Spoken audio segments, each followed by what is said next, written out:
सोने में कमजोरी का ही रुख है और बिक्री भी कम है, मगर अब भी इसकी खपत को लेकर सरकार चिंतित है। सरकार की चिंता को समझते हुए खुद ज्वेलर्स एसोसिएशन ने सोने के सिक्के और बार न बेचने का फैसला किया था, लेकिन जब हमारे संवाददाताओं ने दुकानों में जाकर इसका रियलिटी चेक लिया तो पता चला कि ज्वेलर्स एसोसिएशन का दावा खोखला था। सोने के बढ़ते इंपोर्ट पर सरकार की चिंता को समझते हुए ज्वेलर्स एसोसिएशन ने बार और सिक्के नहीं बेचने की घोषणा कर डाली, लेकिन उनकी इस अच्छी कोशिश पर कारोबार भारी पड़ गया है। इंपोर्ट बिल घटाने के लिए ज्वेलर्स अपना आधा बिजनेस छोड़ने को तैयार नहीं है। जब व्यापार में कॉइन्स और बुलियन का जो व्यापार नहीं होगा तो फिर व्यापार क्या करेगा? और ये तो प्राइमरी स्टेज है कि जहाँ वो बंद हो जाएगा।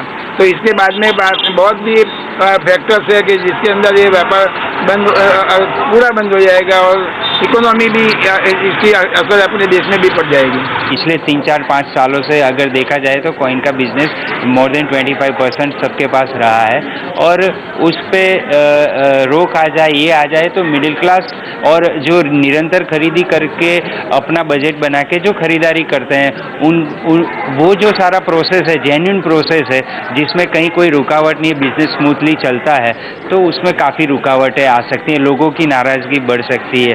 बल्कि अब ज्वेलर्स खुद सरकार को इंपोर्ट बिल कम करने का तरीका सुझा रहे हैं। काफ़ी इन्वेस्टमेंट जो पहले से की गई है, गवर्नमेंट चाहती है कि उसे लिक्विडिटी में लाई जाए, दैट इज़ मोस्ट इम्पॉर्टेंट। तो यही गोल्ड अगर आप लोन करते हैं या आप रिसाइकिल करते हैं कोई तरह से, या ETF बॉन्ड्स को आप लोन पे लेके आते हैं, तो ये है तरीके से आप लिक्विडिटी मार्केट में फिर से ला रहे हैं और fresh investment in gold as import is concern होने की जरूरत नहीं होती है। फिर ज्वेलर्स का कहना है कि सोना बेचने और खरीदने की परंपरा इस देश में सदियों से चली आ रही है और सरकार के ऐसे तरीकों से वो खत्म नहीं होगी, बल्कि इससे देश में सोने की तस्करी और ज्यादा बढ़ जाएगी।